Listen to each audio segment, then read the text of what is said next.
How to fund a startup. November 2005. Venture funding works like gears. A typical startup goes through several rounds of funding, and at each round you want to take just enough money to reach the speed where you can shift into the next gear. Few startups get it quite right. Many are underfunded. A few are overfunded, which is like trying to start driving in third gear. I think it would help founders to understand funding better. Not just the mechanics of it, but what investors are thinking. I was surprised recently when I realized that all the worst problems we faced in our startup were due not to competitors, but investors. Dealing with competitors was easy by comparison. I don't mean to suggest that our investors were nothing but a drag on us. They were helpful in negotiating deals, for example. I mean more that conflicts with investors are particularly nasty. Competitors punch you in the jaw, but investors have you by the balls. Apparently our situation was not unusual. And if trouble with investors is one of the biggest threats to a startup, managing them is one of the most important skills founders need to learn. Let's start by talking about the 5 sources of startup funding. Then we'll trace the life of a hypothetical, very fortunate, startup as it shifts gears through successive rounds. Friends and family. A lot of startups get their first funding from friends and family. Excite did, for example. After the founders graduated from college, they borrowed $15,000 from their parents to start a company. With the help of some part-time jobs, they made it last 18 months. If your friends or family happen to be rich, the line blurs between them and angel investors. At ViaWeb, we got our first $10,000 of seed money from our friend Julian, but he was sufficiently rich that it's hard to say whether he should be classified as a friend or angel. He was also a lawyer, which was great, because it meant we didn't have to pay legal bills out of that initial small sum. The advantage of raising money from friends and family is that they're easy to find. You already know them. There are 3 main disadvantages. You mix together your business and personal life. They will probably not be as well connected as angels or venture firms, and they may not be accredited investors, which could complicate your life later. The SEC defines an accredited investor as someone with over $1 million in liquid assets or an income of over $200,000 a year. The regulatory burden is much lower if a company's shareholders are all accredited investors. Once you take money from the general public, you're more restricted in what you can do. A startup's life will be more complicated legally if any of the investors aren't accredited. In an IPO, it might not merely add expense, but change the outcome. A lawyer I asked about it said, when the company goes public, the SEC will carefully study all prior issuances of stock by the company and demand that it take immediate action to cure any past violations of securities laws. Those remedial actions can delay, stall, or even kill the IPO. Of course, the odds of any given startup doing an IPO are small, but not as small as they might seem. A lot of startups that end up going public didn't seem likely to at first. Who could have guessed that the company Wozniak and Jobs started in their spare time selling plans for microcomputers would yield one of the biggest IPOs of the decade? Much of the value of a startup consists of that tiny probability multiplied by the huge outcome. It wasn't because they weren't accredited investors that I didn't ask my parents for seed money, though. When we were starting ViaWeb, I didn't know about the concept of an accredited investor and didn't stop to think about the value of investors' connections. The reason I didn't take money from my parents was that I didn't want them to lose it. Consulting another way to fund a startup is to get a job. The best sort of job is a consulting project in which you can build whatever software you wanted to sell as a startup. Then you can gradually transform yourself from a consulting company into a product company and have your clients pay your development expenses. This is a good plan for someone with kids because it takes most of the risk out of starting a startup. There never has to be a time when you have no revenues. Risk and reward are usually proportionate. However, you should expect a plan that cuts the risk of starting a startup also to cut the average return. In this case, you trade decreased financial risk for increased risk that your company won't succeed as a startup. But isn't the consulting company itself a startup? No, not generally.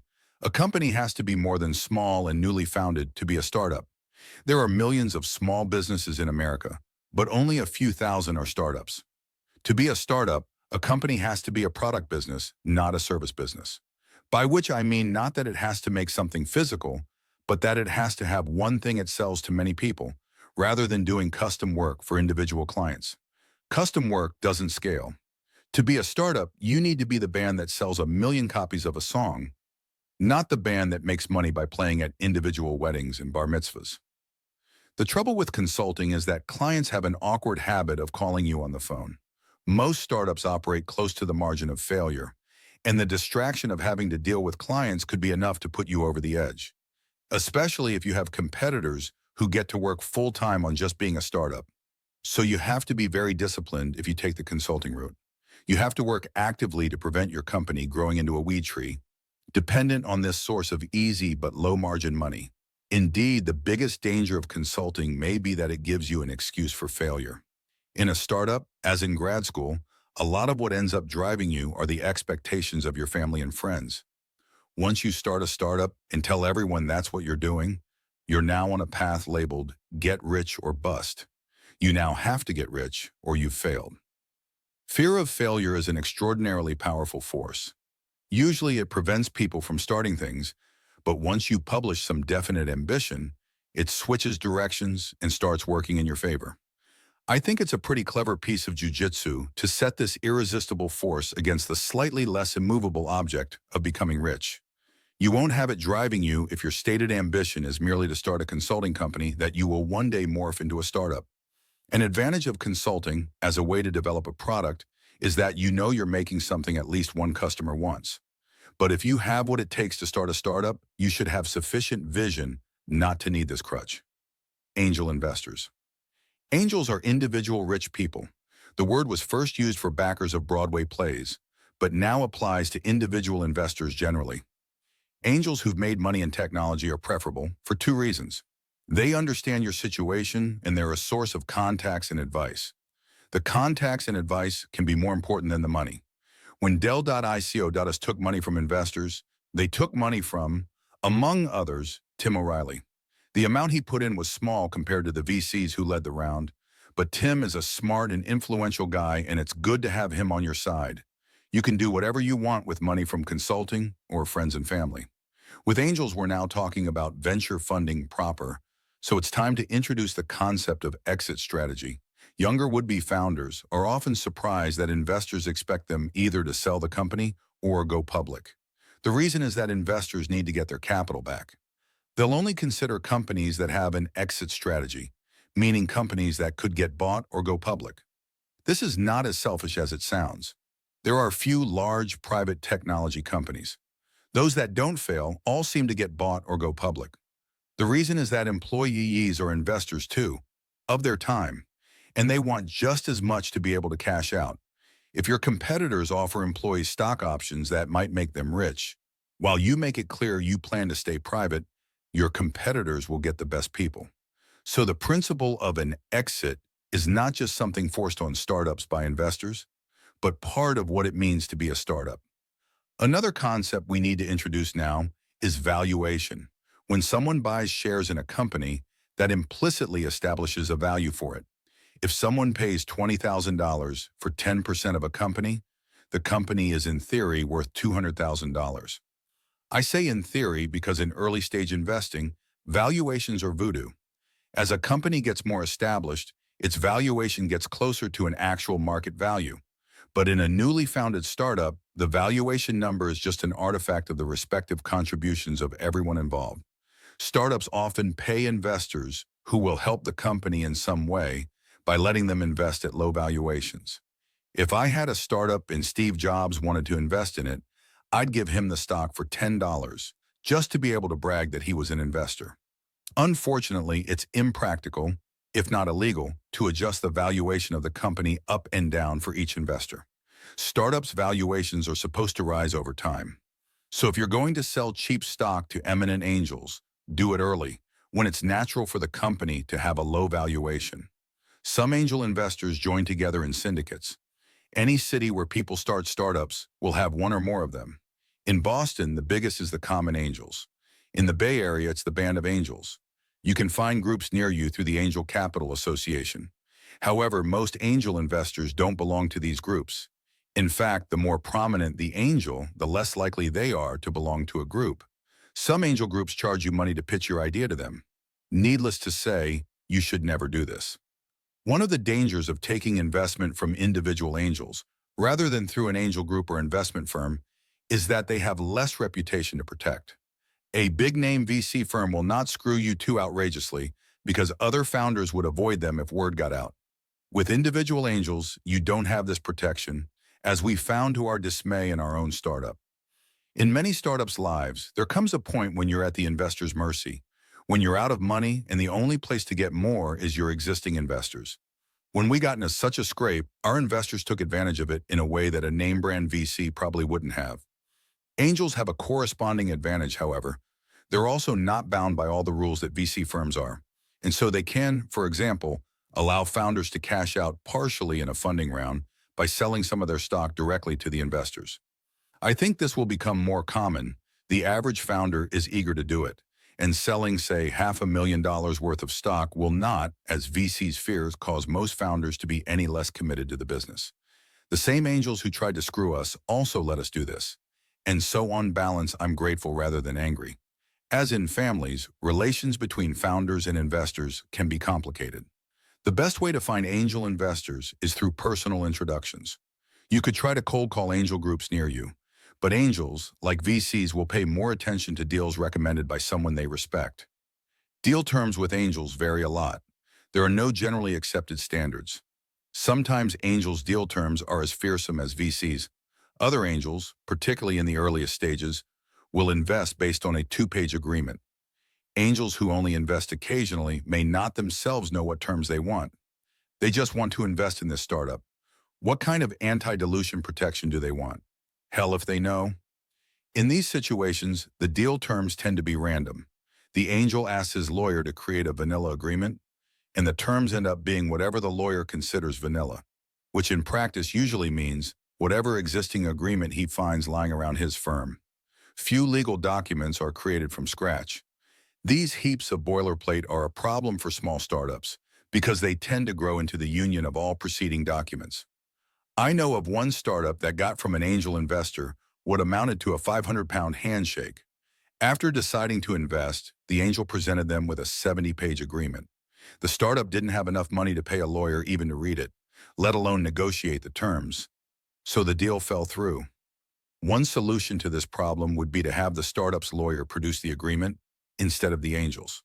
Some angels might balk at this, but others would probably welcome it. Inexperienced angels often get cold feet when the time comes to write that big check. In our startup, one of the two angels in the initial round took months to pay us, and only did after repeated nagging from our lawyer, who was also, fortunately, his lawyer. It's obvious why investors delay. Investing in startups is risky. When a company is only 2 months old, every day you wait gives you 1.7% more data about their trajectory. But the investor is already being compensated for that risk in the low price of the stock, so it is unfair to delay. Fair or not, investors do it if you let them. Even VCs do it. And funding delays are a big distraction for founders, who ought to be working on their company, not worrying about investors. What's a startup to do?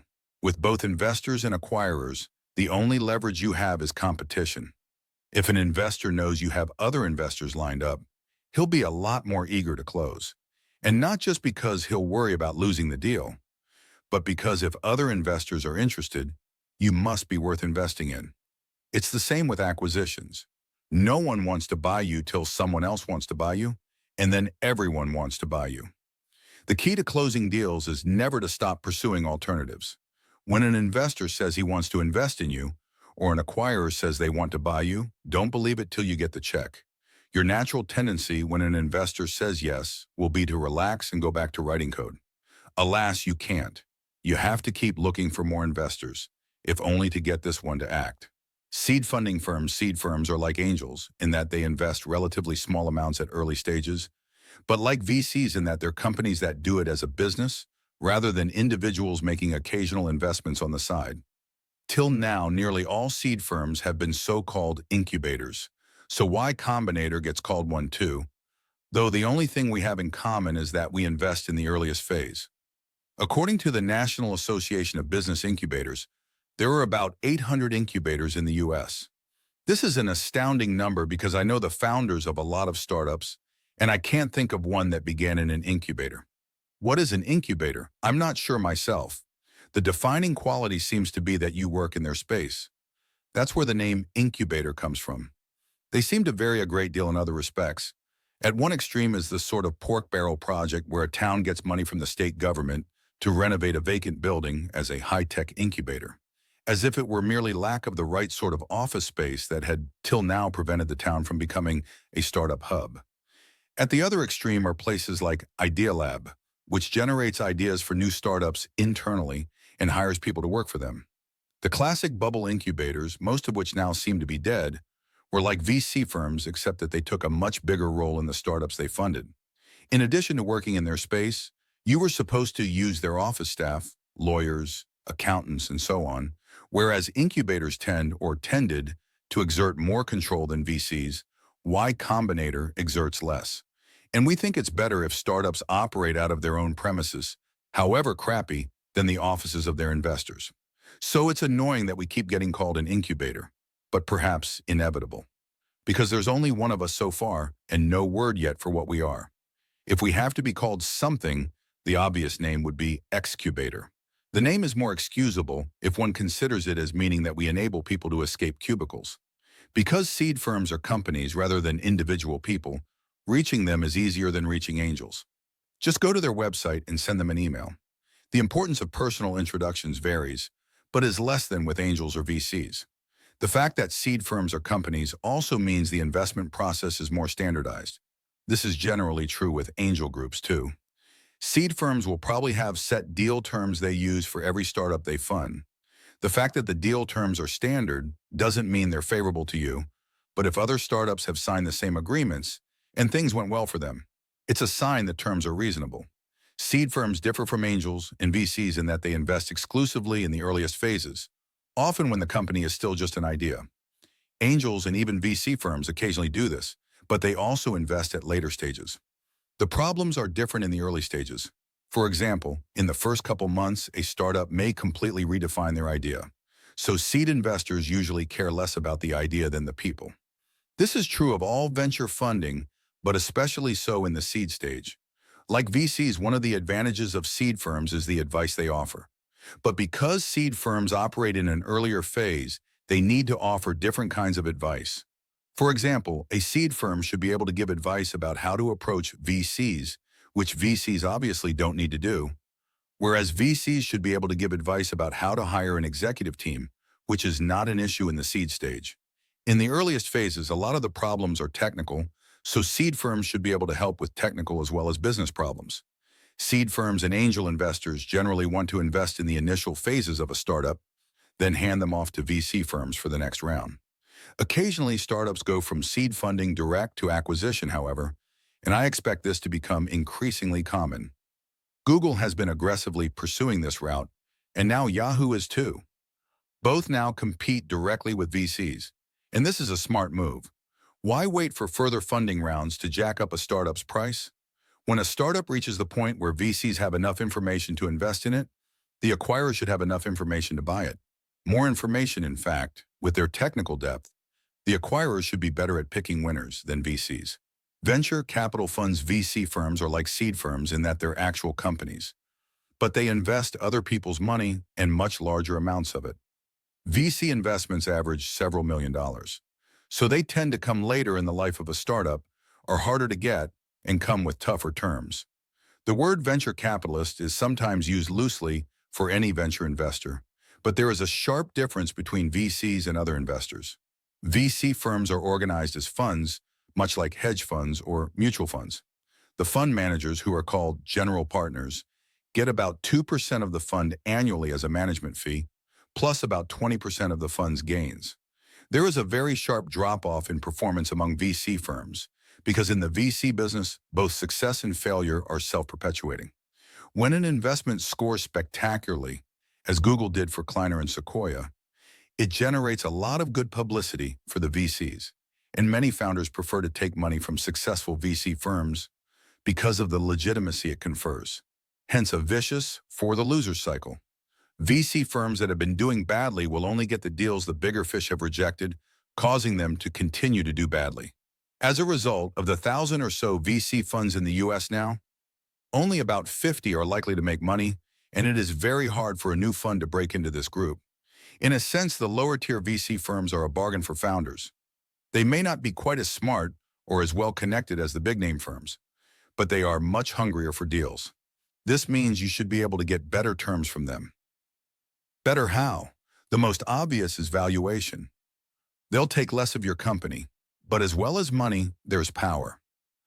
I think founders will increasingly be able to stay on as CEO, and on terms that will make it fairly hard to fire them later. The most dramatic change I predict is that VCs will allow founders to cash out partially by selling some of their stock direct to the VC firm. VCs have traditionally resisted letting founders get anything before the ultimate liquidity event, but they're also desperate for deals. And since I know from my own experience that the rule against buying stock from founders is a stupid one, this is a natural place for things to give as venture funding becomes more and more a seller's market. The disadvantage of taking money from less-known firms is that people will assume, correctly or not, that you were turned down by the more exalted ones. But, like where you went to college, the name of your VC stops mattering once you have some performance to measure. So the more confident you are, the less you need a brand name VC. We funded Viaweb entirely with angel money. It never occurred to us that the backing of a well-known VC firm would make us seem more impressive. Another danger of less-known firms is that, like angels, they have less reputation to protect. I suspect it's the lower-tier firms that are responsible for most of the tricks that have given VCs such a bad reputation among hackers.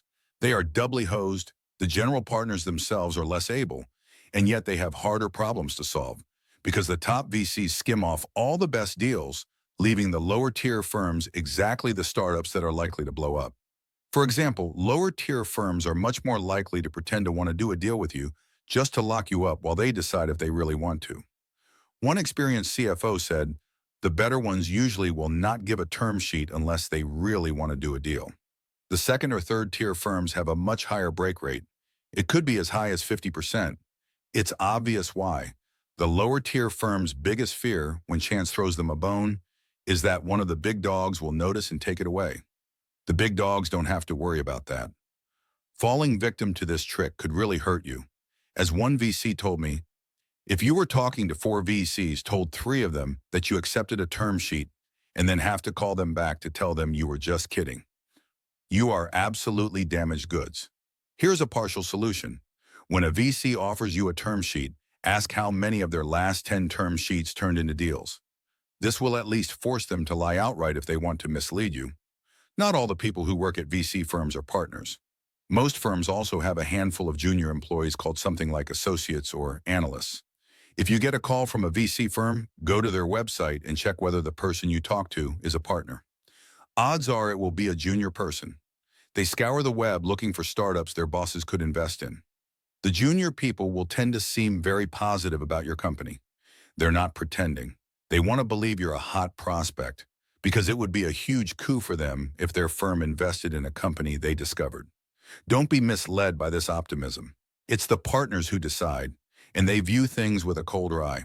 Because VCs invest large amounts, the money comes with more restrictions. Most only come into effect if the company gets into trouble. For example, VCs generally write it into the deal that in any sale they get their investment back first. So if the company gets sold at a low price, the founders could get nothing. Some VCs now require that in any sale they get 4 times their investment back before the common stockholders, that is, you get anything. But this is an abuse that should be resisted.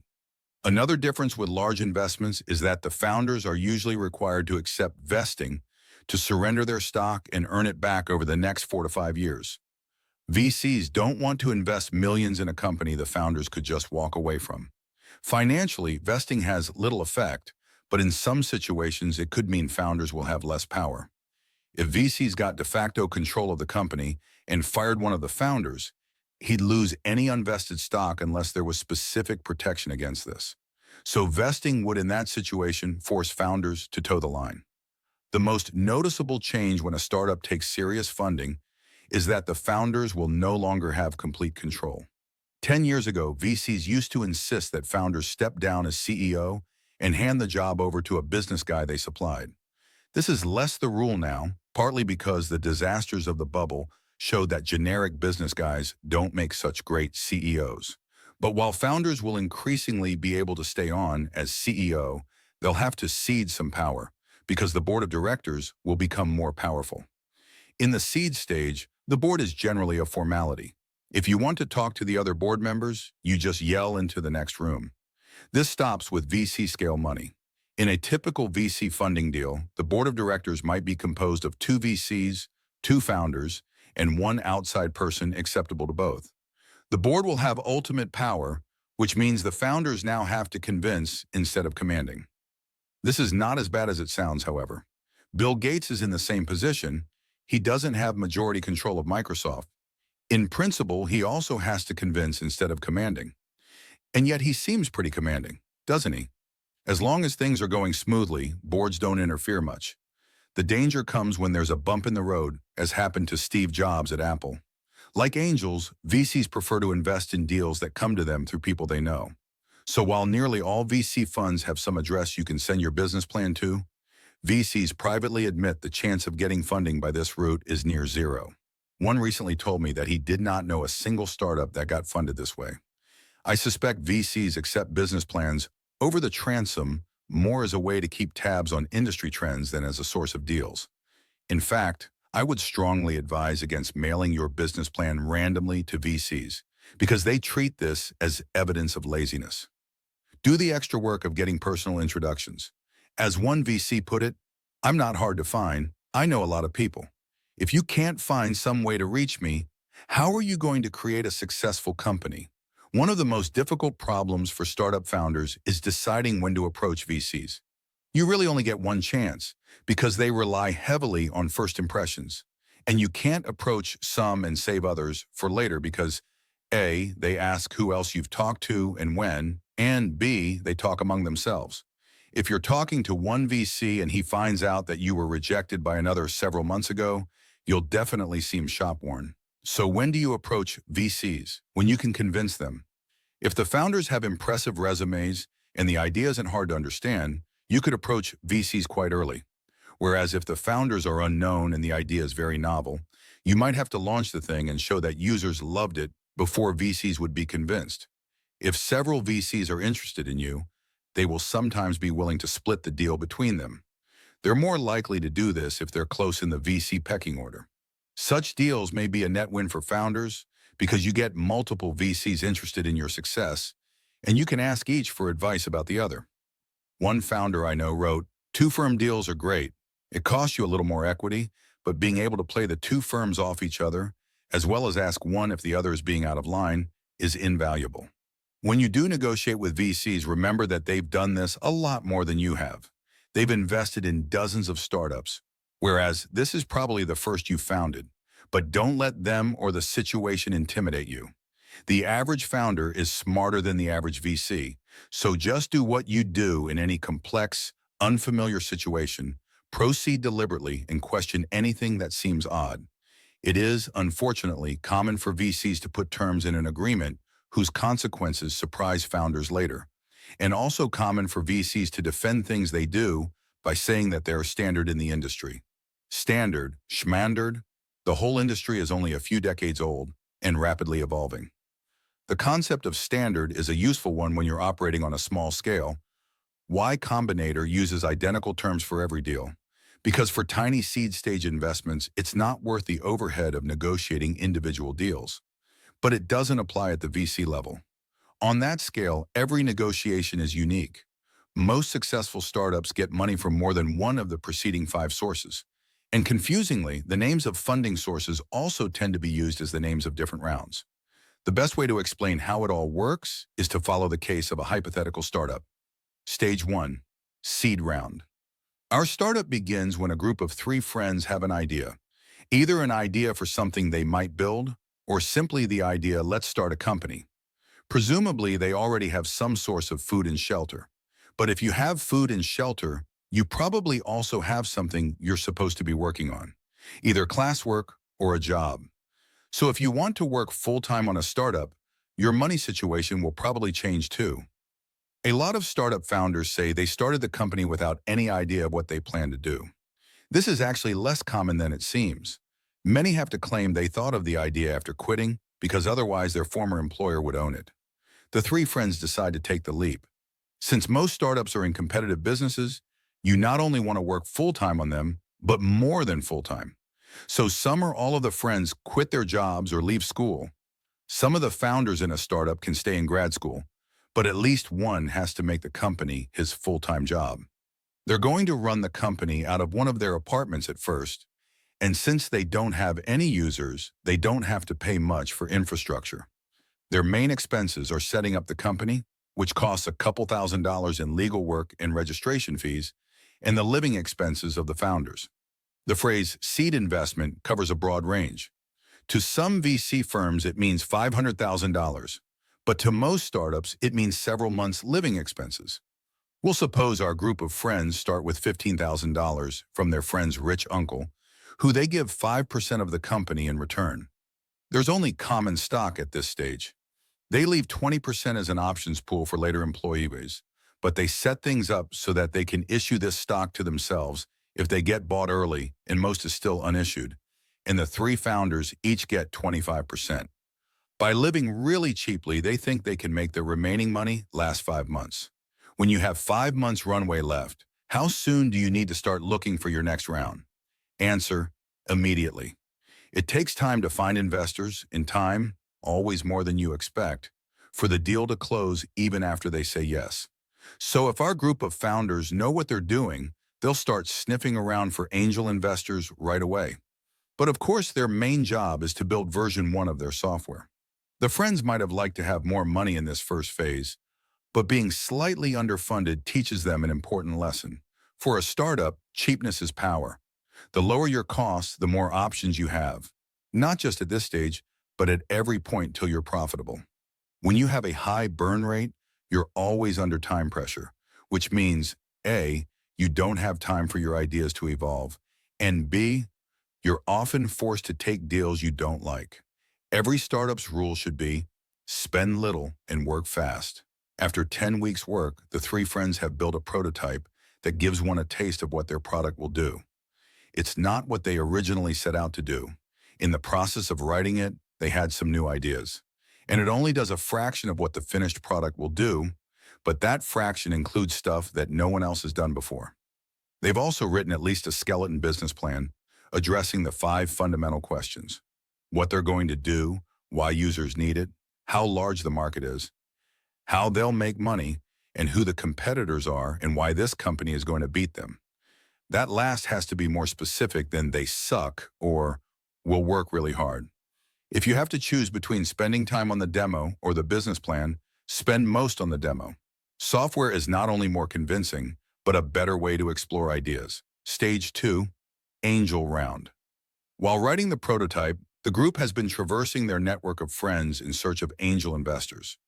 They find some just as the prototype is demoable. When they demo it, one of the angels is willing to invest. Now the group is looking for more money. They want enough to last for a year and maybe to hire a couple friends. So they're going to raise $200,000. The angel agrees to invest at a pre-money valuation of $1 million. The company issues $200,000 worth of new shares to the angel. If there were 1,000 shares before the deal, this means 200 additional shares. The angel now owns 200 out of 1,200 shares, or a sixth of the company, and all the previous shareholders' percentage ownership is diluted by a sixth. After the deal, the capitalization table looks like this: shareholder shares, percent angel, 216.7, uncle 54.2, each founder 250 option pool 216.7, total 1,200 100. To keep things simple, I had the angel do a straight cash for stock deal. In reality, the angel might be more likely to make the investment in the form of a convertible loan. A convertible loan is a loan that can be converted into stock later. It works out the same as a stock purchase in the end, but gives the angel more protection against being squashed by VCs in future rounds. Who pays the legal bills for this deal? The startup, remember, only has a couple thousand left.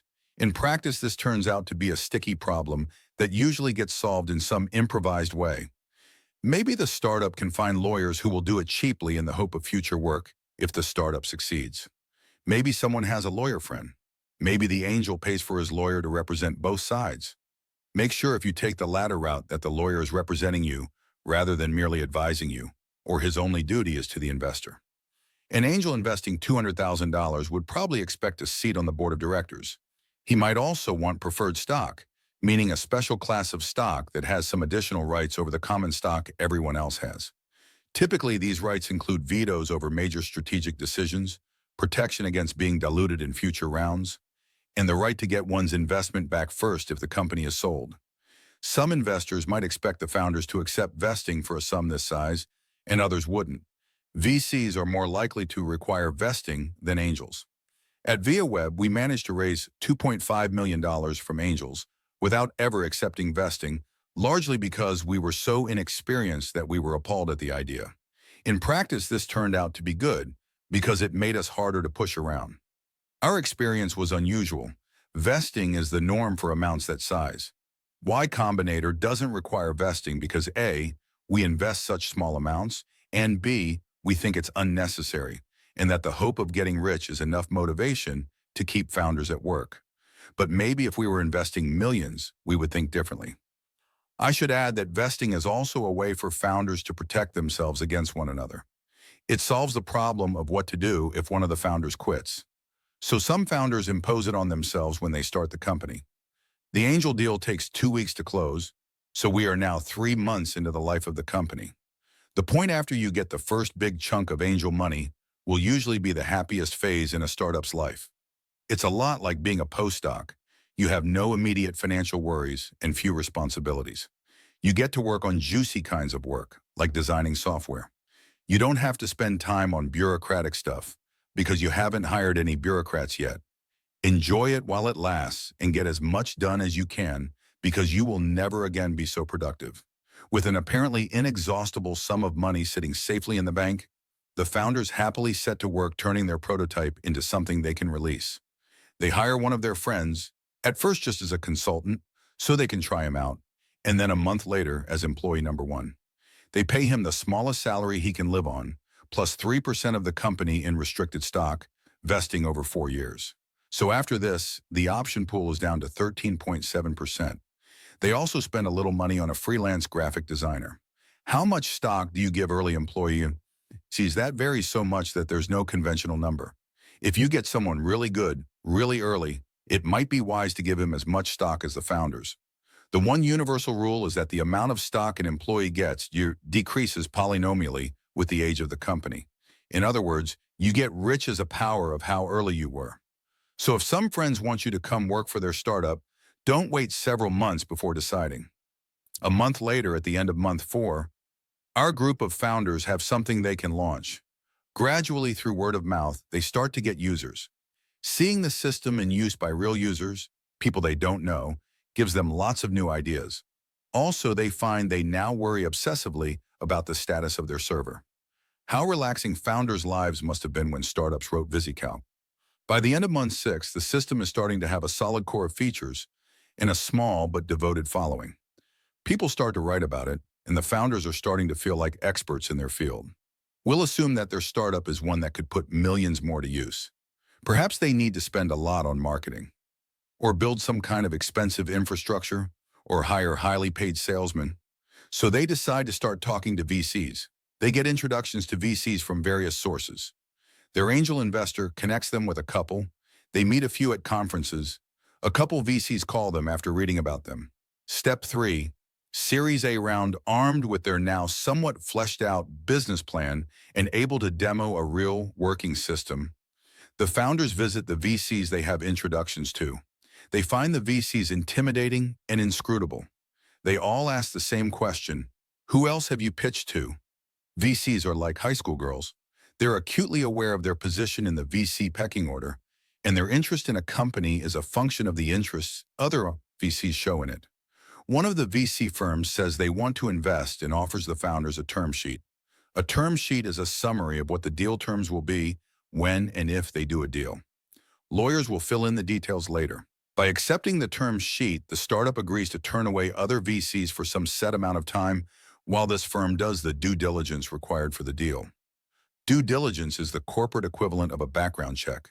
The purpose is to uncover any hidden bombs that might sink the company later, like serious design flaws in the product, pending lawsuits against the company, intellectual property issues, and so on. VC's legal and financial due diligence is pretty thorough, but the technical due diligence is generally a joke. The due diligence discloses no ticking bombs, and 6 weeks later, they go ahead with the deal. Here are the terms. A $2 million investment at a pre-money valuation of $4 million, meaning that after the deal closes, the VCs will own a third of the company, 2 out of 6. The VCs also insist that prior to the deal, the option pool be enlarged by an additional 100 shares. So the total number of new shares issued is 750, and the cap table becomes shareholder shares. Percent VC 650 33.3, Angel 210.3, Uncle 52.6, each founder 250 employee 36 asterisk, 1.8 asterisk, unvested, option pool 2, 64, 13.5. Total 100. This picture is unrealistic in several respects. For example, while the percentages might end up looking like this, it's unlikely that the VCs would keep the existing numbers of shares. In fact, every bit of the startup's paperwork would probably be replaced as if the company were being founded anew. Also, the money might come in several tranches, the later ones subject to various conditions, though this is apparently more common in deals with lower-tier VCs, whose lot in life is to fund more dubious startups than with the top firms. And of course, any VCs reading this are probably rolling on the floor laughing at how my hypothetical VCs let the angel keep his 10.3 of the company. I admit this is the Bambi version. In simplifying the picture, I've also made everyone nicer. In the real world, VCs regard angels the way a jealous husband feels about his wife's previous boyfriends. To them, the company didn't exist before they invested in it. I don't want to give the impression you have to do an angel round before going to VCs. In this example, I stretch things out to show multiple sources of funding in action. Some startups could go directly from seed funding to a VC round. Several of the companies we've funded have.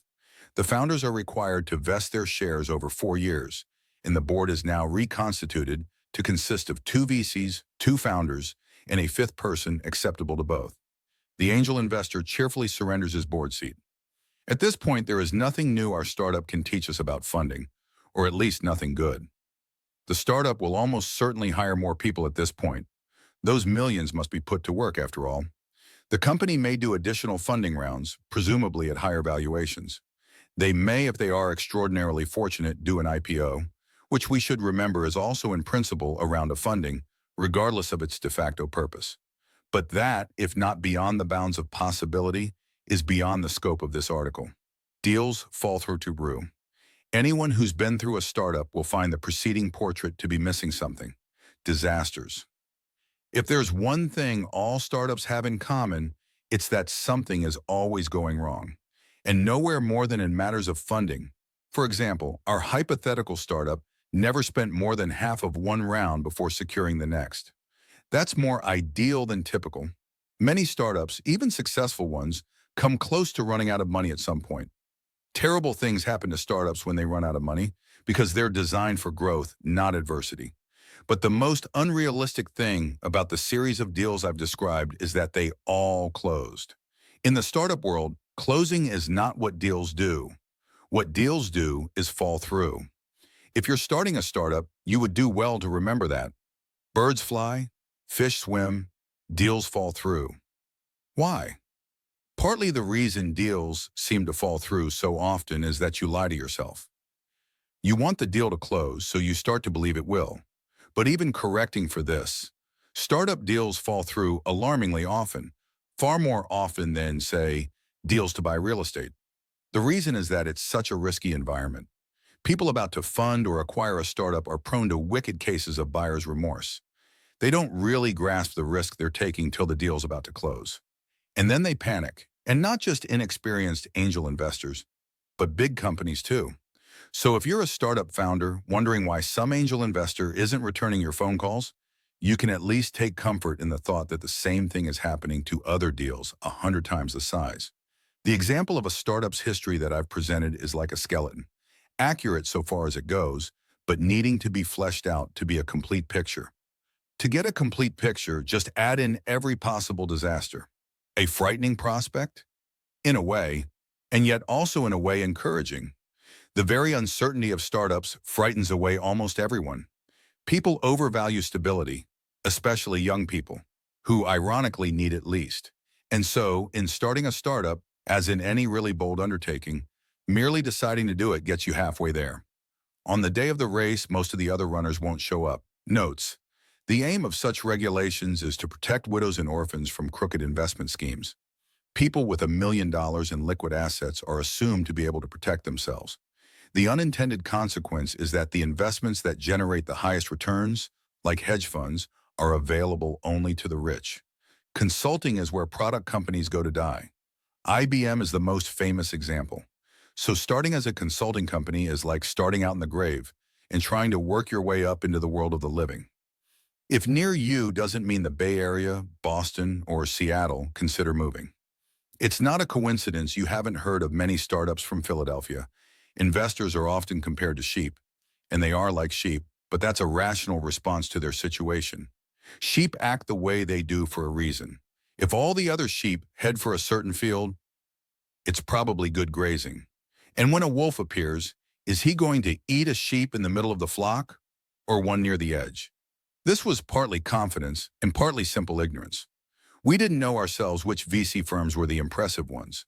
We thought software was all that mattered, but that turned out to be the right direction to be naive in.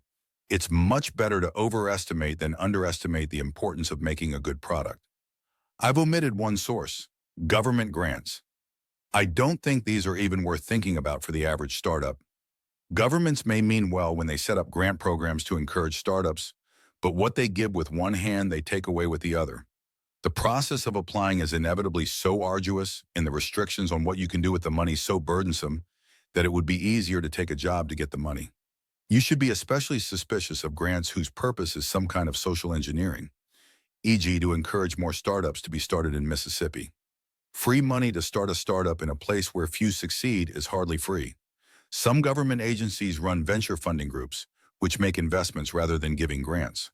For example, the CIA runs a venture fund called In-Q-Tel that is modeled on private sector funds and apparently generates good returns. They would probably be worth approaching if you don't mind taking money from the CIA. Options have largely been replaced with restricted stock, which amounts to the same thing. Instead of earning the right to buy stock, the employee gets the stock up front and earns the right not to have to give it back. The shares set aside for this purpose are still called the option pool.